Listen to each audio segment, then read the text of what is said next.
Welcome to the latest security seminar from Lattice. As you can see from the surroundings, we're coming to you from Embedded World 2024 in Nuremberg. It's been a great show. It's early morning. I want to thank our esteemed partner here, Secure IC. We're going to have kind of a fireside chat this morning on security topics. I'm Eric Sivertson. I'm the Vice President of the Security Business at Lattice. I have with me my partner Mamta Gupta, Hassan, and Yantaro from Secure IC. I'm going to let them each introduce themselves to you, then we'll get started with our discussion. So over to you, Mamta. Hi, good morning, everyone. I'm Mamta Gupta. I am Senior Director of Marketing for Security Products, Data Center, and Telecommunication segment marketing. Very glad to be here. Very excited to be in this show. A lot of good topics to cover today. I'll pass it on to Hassan. And Hassan, please introduce yourself. Thank you, Mamta. Hi, everyone. I'm Hassan Triki. I'm the co-founder and CEO of Secure IC, a specialist in embedded cybersecurity. So very, very pleased to be here. Thank you, Eric. Thank you, Mamta, for having us this morning, this early morning. So thank you for the coffee, by the way. And Yantaro Clochard, Chief Marketing Officer at Secure IC and Sales VP. Very pleased to be here with our long-term partners from Lattice Semiconductor. Okay. Awesome. Okay, great. I think it's up to me to get the thing started. Why don't you kick us off? I'm the guest. Guest owner. Please. So, my very quick question here is, you as a market leader, as a FPGA market leader, you have the chance, to deal with the various business cases, various applications. How is security among the other topics? I don't know, signal processing, video processing, or whatever. So, how is security perceived? Yeah, that's a great question, Hassan. I think what you're finding in the market today is it's becoming more and more a critical element. And there's so much regulation, and I think that's going to be a topic we want to spend some time on today. There's so much change, there's so much dynamic change, and security is not a trivial topic, as you know. You guys have been implementing this for a long time now. It requires a very capable platform to be able to handle the algorithms, to do it in a way that makes it easy for the customer. And so we see FPGA technology is really in the sweet spot right now with all this compliance change and the complexity of the new algorithms. It's becoming a very critical part of our business. It's an enabler for so many things. Mamta, what do you think? You want to add to that? So from a segment perspective, Eric gave a really good overview, top level. We are seeing every segment is asking for security and very common solutions about root of trust, establishing a foundation of trust, and then creating a chain of trust, on top of it, and then secure boot, secure over-the-air updates. We will go a little bit deeper into that because we are seeing this all over the show, and then trust in the devices, the whole zero trust environment. So all of these things are coming in from the customers, from our segments.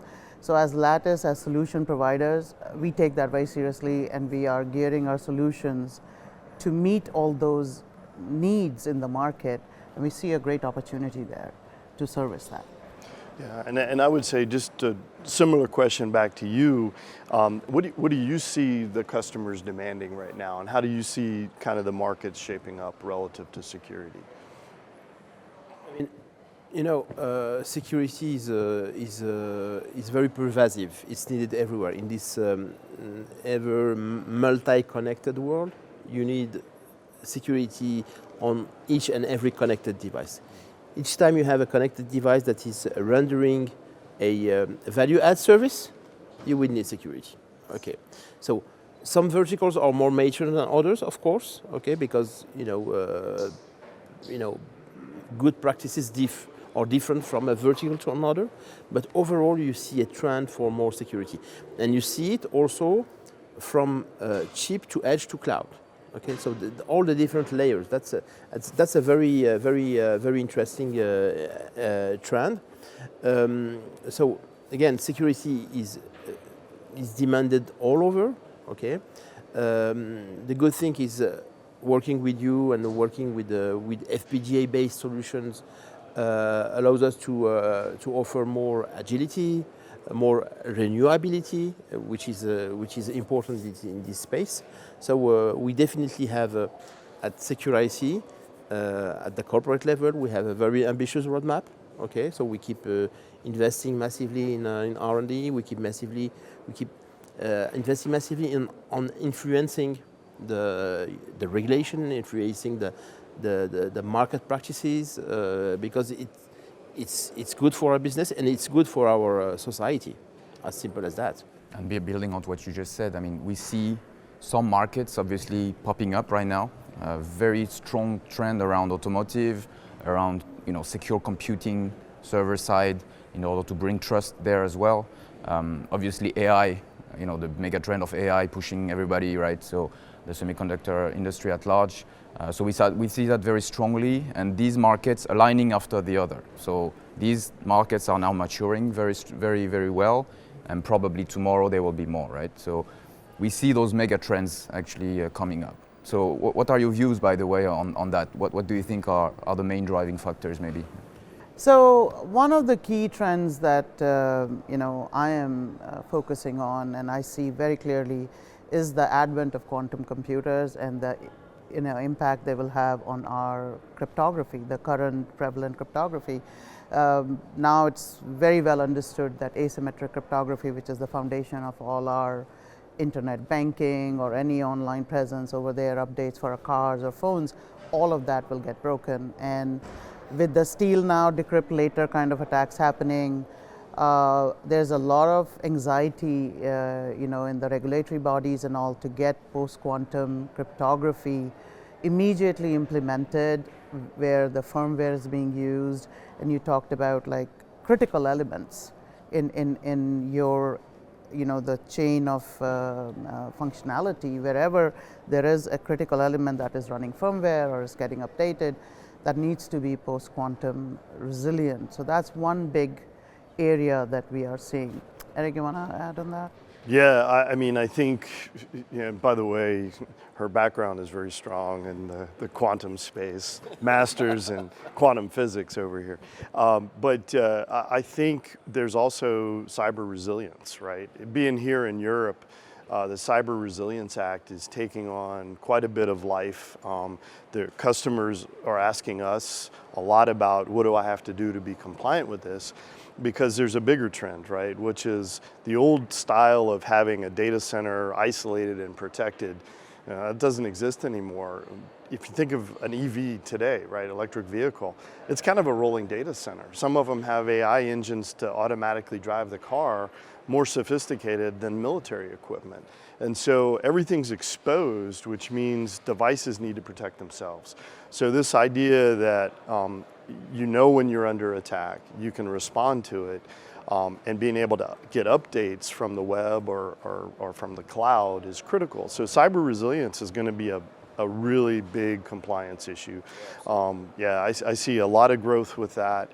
And the other area, and I'm actually speaking on this later today, is data provenance. We talked a little bit about AI, right? And so what's happening today in the artificial intelligence space, everyone's caught up in the technology of AI, ChatGPT. I ask it a question, I get great answer. Where was the data that gave you that answer? Where did it come from? How do you know you can trust that, right? And so we're finding customers are very interested in being able to have good, solid chain of trust on the data, right? And FPGAs are typically the first touch point for a lot of that digitization of data. So having a way to kind of tag that information so you know where it came from and you can trust it and follow it throughout the entire use in the AI stack is very important. So we're seeing those kind of trends building from a compliance point of view. Yeah, I mean, I think from what you said, we are shaping our roadmap in answer to these trends, So PQC, very clearly, all markets are demanding it right now. They request implementation. Of course, there is, while the standardization race is still ongoing, we still need people to be ready now. because their devices, especially in some markets, will have to be ready for 5 years later. Yeah? So some of those in the ASIC world have to fix their design now, and so we need to have those IP, those technology ready now. One thing, to point out on that, we're really happy that we have your demo here at our booth showing all of the latest algorithms that you've developed and have available today. We think that's fantastic. Yeah, and implemented on Lattice FPGAs available for use by our customers. So thank you for, providing that demo. Lattice on Lattice. Lattice. The Lattice algorithms on Lattice. Picking on that compliance thing, so I track U.S. market very closely, and because of my focus on data center segment, and there one regulation which is called the CNSA 2.0, and I almost say that as a public service announcement because those timelines are now in effect, are going to go in effect. By 2025, any server that is being put out or will be put out after that needs to have some kind of post-quantum resiliency in there. So I really would advise our users to go check it out, CNSA 2.0, and how it affects your business. It's a very stringent regulation. If you are positioning your product, server or telecom equipment in US market, you will have to comply to that. So today CNSA 1.0 is in effect, but by 2025 CNSA 2.0 will come in effect.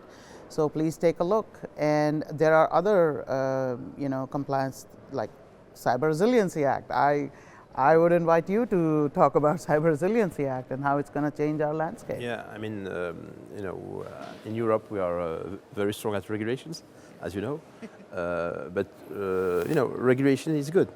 Regulation is good. I mean, it's good because it renders overall our investments safer, okay, and it defines, the rules of the game, okay, and it's here to protect the citizens. It's here to protect again our society. So we are very happy to have the Cyber Resiliency Act here in Europe, as we are very happy to have the Digital Services Act and the Digital Market Act being put in place, and overall it's positive for the business. Yeah.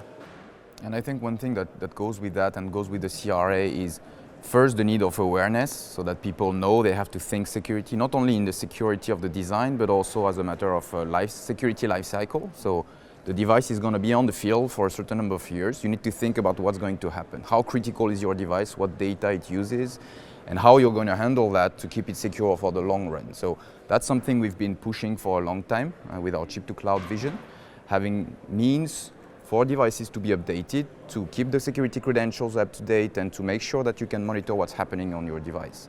And I think in that space, coming up with the PQC, you need to be future-proof, you need to have means to think about the future in advance. FPGA is also a very good vector for that, actually. So what do you think as an FPGA leading player, how do you see the trends for you? Yeah.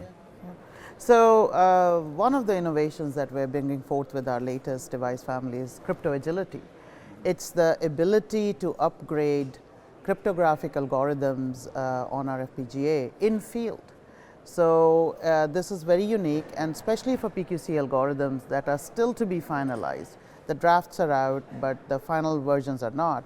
And then they have not been proven in market over time, right? Our classical cryptography has been proven in time and proven in use for tens of years. But not PQC algorithms. So tomorrow, if a flaw is found, or you need to make it more robust, then you need to be able to upgrade. You will put your device now, as you talked about the life cycle, that what happens 3 years from now, 2 years from now, there's an upgrade to this algorithm. How do you do it? So we have this innovation of crypto agility where you can upgrade safely, securely in field. So that is very important, and our customers are responding very positively to that. Yeah, I mean, just to build on that and what you said, Yantaro, with CRA, I think more companies now are recognizing they have to have an over-the-air update capability. And if you don't have a cloud-to-device strategy or tools or services like what you offer, it becomes very expensive as a developer to be able to stay in business, if you will.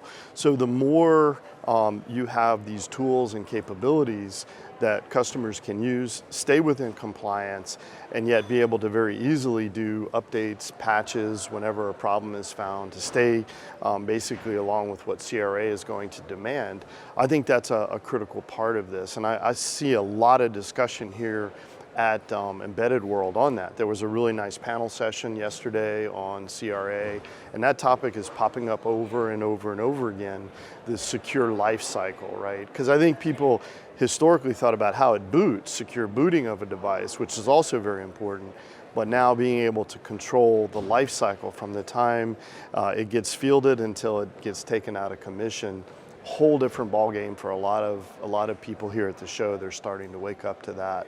I think what you have is great for it. The technology we have as a foundation to build on, where we can patch our own products too, is also going to be very important. And that kind of, we're going to try to wrap things up here, I think. Really appreciate you guys spending the time with us. Like we said, been a great partner for many years. Really enjoy working with you guys. And what I'm interested in is kind of your takeaway from the show. I gave you a little bit of mine, which is I think this idea of being able to not only securely boot parts, but do over-the-air updates, be able to be in compliance with all these rule changes is clearly happening all around Embedded World. Everyone's picking up on that. But I'm curious, Hassan, what did you take away from this show that really kind of hit you the strongest? So let me tell you something. First of all, personally, I like to attend shows. I like to, because I like to meet with partners such as Lattice. I like to meet with our customers, and each time I go to, and I like to feel that market. I like to visit shows to feel the atmosphere of the market, etc. But believe it or not, each time I go to a show, okay, I am back to meetings. I have a great frustration because I'm not able to visit. You'll get to walk the floor, right? Exactly. And this year it's the same.